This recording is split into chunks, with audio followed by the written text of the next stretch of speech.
보건복지부 국립정신건강센터와 함께합니다. 정신과 의사가 여러분의 고민을 들어드립니다. 정신요고 시즌3 3학기 9교시입니다. 안녕하세요. JYP 박재영입니다. 써니 이혜선입니다. 아들러 김지용입니다. 네, 정신요고를 정말 사랑하시는 청취자분께서 이번에는 사연을 보내주셨습니다. 우린 엄마다 닉네임으로 보내셨습니다. 네.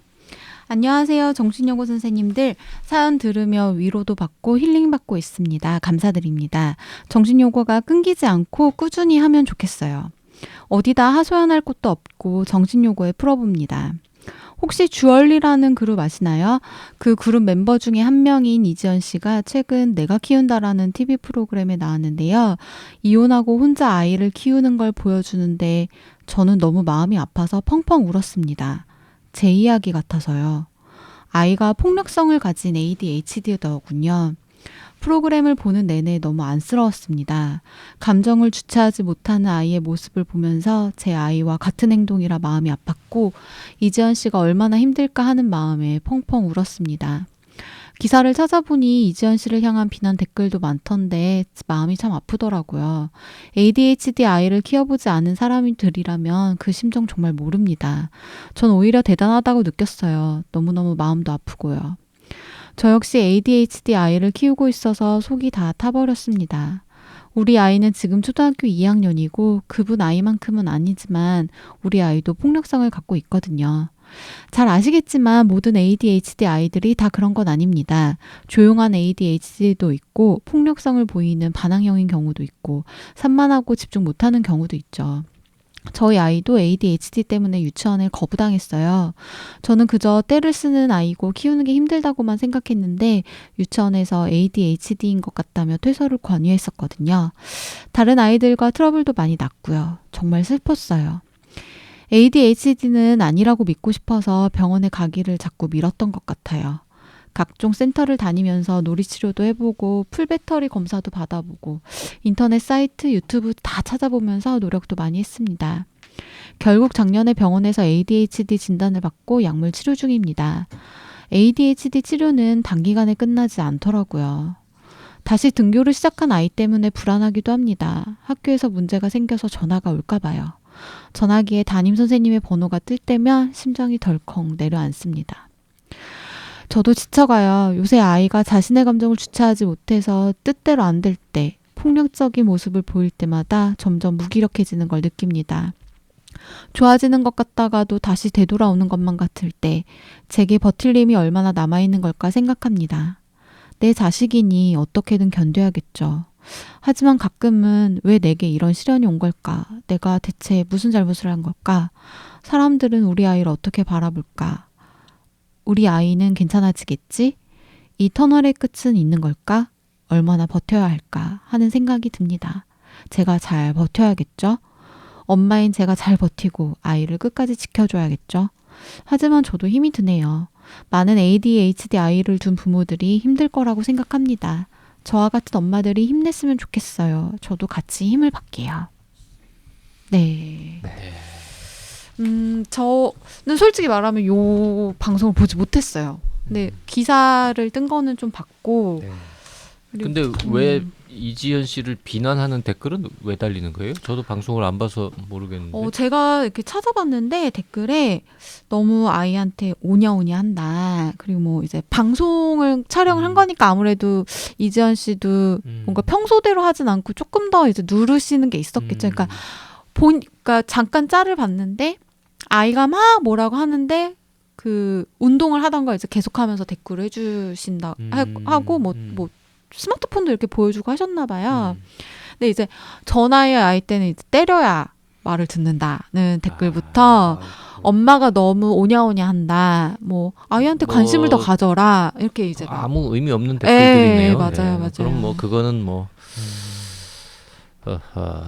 그래서 참 그렇더라고요. 이 ADHD 소아 ADHD를 겪는 아이들이 우리나라에도 좀 있나요? 어느 많죠. 정도 되죠? 네. 이제 항상 이런 의학 통계는 JYP님이 잘 아시겠지만 역시 미국 통계가 가장 네. 신뢰할 만한데 미국에서는 한 3에서 8%라고 하고요. 우리나라에서 이제 서울시에서 대상으로 연구했을 때도 한 6에서 8%로 나와서 생각보다 높네요. 비슷하다라고 많아요. 진짜 알려져 많고. 있고요. 네. 그 중에서 이제 나이 들면서 조금 좋아져서 네. 뭐 더 이상 치료하지 않게 되는 비율도 꽤 높긴 그게 하죠. 한 7, 80%에서 나이 들면서 저절로 좋아집니다. 네. 7, 80%에서 네. 저절로 좋아진다.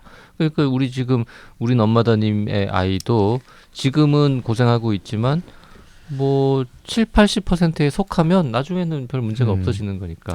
네. 그러니까 이제 아이들의 뇌는 성장해 가는데 그 중에서도 우리 이마 쪽에 있는 이 전전두엽이란 뇌가 제일 늦게까지 성장하거든요. 이게 20세까지도 성장하는 뇌의 부위예요.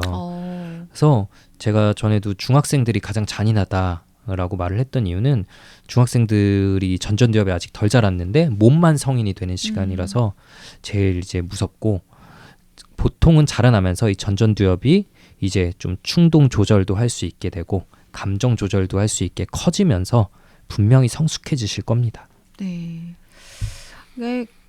뭔가 비슷한 사연을 TV에서 보고 감정이입도 되시고 마음도 좀 아프시고 그러신 것 같아요. 그리고 좀 어쨌든 엄마니까 아이를 케어를 하지만 엄마도 에너지가 부족할 때가 있을 거 아니에요. 그쵸. 그럴 땐 좀 더 힘이 들 수도 있을 것 같고요. 지금 이제 우리 아이 어머니께서는 ADHD가 아니라고 믿고 싶어서 병원 가서 검사받고 하는 거를 계속 미뤘다. 네. 그랬는데 이제 할 수 없이 갔는데 진단을 받고 약물 치료 중이다. 이런 표현이 있는데 이게 큰 차이가 있습니까? 좀 빨리 가서 약물 치료를 시작하는 거랑 조금 늦게 하는 거랑? 빨리 가는 게 무조건 낫죠. 뭐 그러니까 제가 정신과 의사라서 또 이런 말 하는 건 아니고요. 그러니까 ADHD 아동들이 이게 본인도 힘들어요. 본인도? 네, 그쵸. 그 친구들이랑 계속 싸우게 되고 그리고 본인도 문제의 아동으로 찍혀서 이렇게 특별 대우 받고 쫓겨나고 이러면 어디 기분이 좋겠습니까? 그쵸. 아무리 아이라고 해도 자기 자신을 바라보는 이미지가 부정적으로 점점 잡혀가요. 나는 안 되는 애구나. 나는 말썽꾸러기구나. 네, 그러면은 아이는 더 우울해지고 더 폭력적이 될 수밖에 없죠. 그렇기 때문에 문제가 수면 위로 조금 올라왔을 때 빠르게 접근하는 게 좋습니다. 그런데 아이에게 어떻게 약을 먹이냐, 아이에게 어떻게 그쵸. 정신과 약을 먹이냐라는 생각에 다들 그 현실 받아들이는 거를 최대한 피하고 다른 것들로 도전하시는 경우가 대부분이에요. 이분이 최대한 약은 네. 좀 피해보자 이런 피해보자. 거군요. 그런데 약이 가장 효과적인 거는 그냥 팩트입니다. 그 검색해 보면 ADHD 하면 이제 흔히 나오는 게 뭐 이렇게 뭐 한방 치료 그렇죠. 가능한가요? 뭐 이런 거 많이 물어보시는데 아니 전 세계의 수많은 의학자들이 다 연구해서 지금 제일 효과적인 방법을 찾아 놓은 거기 때문에 다른 거를 찾아보셔야 사실 별거 없는데 불안 마케팅을 또 되게 많이 해요.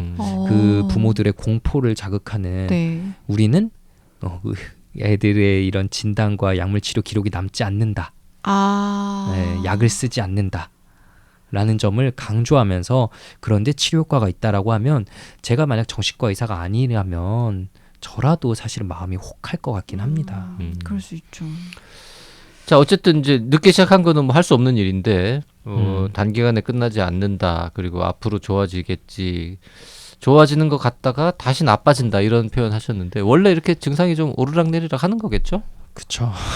참. 네, 아이가 생명체니까요. 어쨌든 아이에게 가해지는 스트레스 상황과 여러 가지 뭐 교우 관계, 학업 스트레스 아직 크게 받을 나이는 아니지만 어쨌든 또 있을 거고요. 네. 다양한 요인들이 좀 작용할 거고 어머니께서도 본인 쓰셨다시피 마음이 많이 약해져 계시지 않을까 생각해요. 네, 그래서 그냥 자연스러운 변화에도 더 철렁하고 더 걱정하고 이런 부분이 분명히 있으실 것 같고요. 네, 어쩔 수 없잖아요. 그렇죠. 그러니까 아이의 뇌가 같이 커가고 있으니까 약이 이렇게 작용하는 게 좀 달라질 수도 있을 거고, 그러니까 네. 크면서 좀 바뀌는 것들이 자연스러운 건데 그때마다 이제 마음이 좀 불안해지시는 건 어쩔 수 없을 것 같고 이제 저는 아이가 없지만 해드릴 수 있는 말은 나 엄마 분을 되게 노력 많이 하셔서 되게 장하시다. 네. 그 말은 좀 드리고 싶어요. 그 저와 같은 엄마들이 힘냈으면 좋겠다. 저도 같이 힘내겠다. 뭐 사실 이미 이렇게 스스로 마음을 다잡으면서 네. 노력을 하고 계시고 치료도 받고 계시니까 네. 솔직히 모르죠. 우리가 이제 아까 뭐 80% 가까이 저절로 좋아진다고 했는데 그쪽에 속할지 아니면은 조금 더 오래 가면서 뭐 치료를 더 받아야 되는 경우에 속할지는 모르지만 뭐 그거는 예측할 수 있는 방법은 없는 거잖아요. 그렇죠. 네. 그렇기 때문에 이 문제 역시 그냥 지금에 집중하는 게 제일 중요할 거고요. 그런데 어쨌든 간에 치료를 시작하셨고 본인께서도 이렇게 긍정적으로 하고 계시고 정말 할 수 있는 모든 건 하고 계시거든요. 예, 너무 스스로를 몰아붙이지 말고 분명히 잘하고 있다라고 어느 정도는 좀 위로해 주셨으면 좋겠고요. 이게 정말 흔해요. ADHD가 정말 흔해서 저의 친한 정신과 의사도 약을 먹고 있고요. 지금 성인인데도 네네네. 먹고 있고요. 저는 어릴 때 제가 소아정신과에 간 기억이 있긴 있어요. 가서 이것저것 도구 같은 걸 제가 가지고 놀고 의사 선생님이 그걸 보고 있었던 기억이 뚜렷하게 있거든요. 굉장히 네. 어릴 때. 근데 제가 틱이 좀 있었어요. 틱이 있어가지고 저는 그냥 그거 하고 온 줄 알았는데 나중에 알았는데 저희 어머니께서 제가 약을 먹었었다고 하더라고요. 짧게. 근데 틱이랑 ADHD랑 강박증은 서로 네. 조금 유전성을 공유해가지고요. 하나가 생기면 하나가 잘 생겨요. 그래서 네. 저도 ADHD까지는 아니지만 라고 저는 주장하는데 저의 친한 이제 의사들과 제 와이프는 저보고 ADHD라고 부르거든요. 그래서 문제를 저도 지금 성인이 된 지금도 어느 정도는 안고 살아갑니다. 오늘 제가 아이 축구 교실에 데려다주고 여기 녹음을 왔는데 데리고 갔다가 네네. 이제 가서 아이 옷을 막 갈아입는데 유치원에서 데려가가지고 갈아입는데 세상에 축구화를 안 가져간 거예요, 제가. 축구 교실에 갔는데. 그래서 아이한테 너무 미안하다.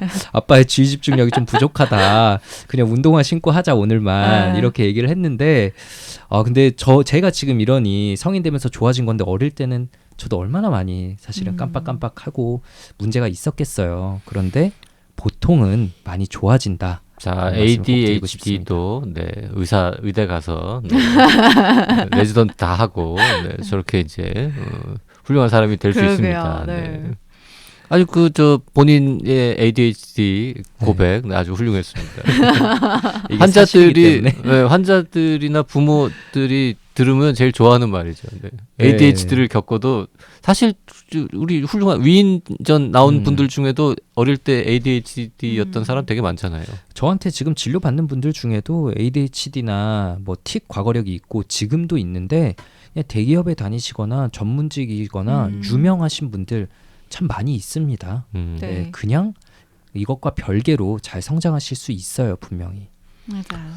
그리고 뭐 내가 대체 무슨 잘못을 한 걸까 이런 걱정도 이제 하신다고 했는데 이건 원인은 사실 밝혀진 거 없고 뭐 엄마가 뭘 잘못해서 생기는 병은 아닌 걸로 되어 있기 때문에 그 걱정도 일단 내려놓으시고 다른 사람들이 우리 아이를 어떻게 볼까 그리고 뭐 선생님 번호가 뜨면 심장이 내려앉는다 별로 신경 안 씁니다. 다른 사람들은 다 잊어버릴 것이고 뭐 선생님 이 전화 좀 하면 어때? 뭐 애가 뭐 다치거나 뭐 그런 일만 아니면 애가 말썽 피운다고 좀 그럴 수도 있죠. 뭐 선생님은 원래 그런 말썽 받아주고 그런 거 하라고 그런 일 생기면 집에 전화하라고 있는 분들이기 때문에 네 전화 와도 뭐 그냥 받으시면 되고. 네. 항상 말씀드리지만 다른 사람들은 내가 생각하는 것만큼 나한테 신경을 안 씁니다. 써요. 그래요.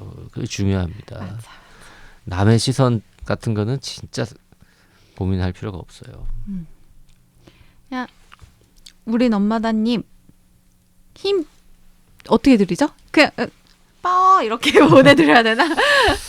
좀 힘내라는 뭐 말은 좀 허무하다고 힘내라고 해서 힘이 남는 그렇죠. 뭐 그런 말씀도 있지만 네. 힘 말고 그럼 커피라도 좀 보내드리죠. 네. 알겠습니다. 네. 저희가 커플로 드실 수 있도록 기프티콘 보내드리도록 하겠습니다. 네.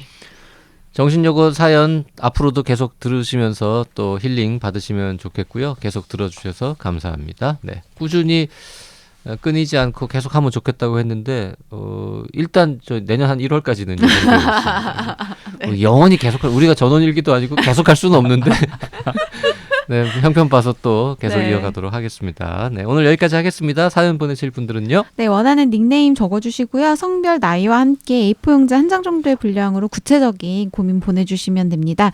고민 보내실 곳은요. radio@doc.co.kr입니다. 사연이 채택되신 분에게는 스타벅스 기프티콘을 선물로 드리고 있으니까요. 많이 많이 참여해주세요.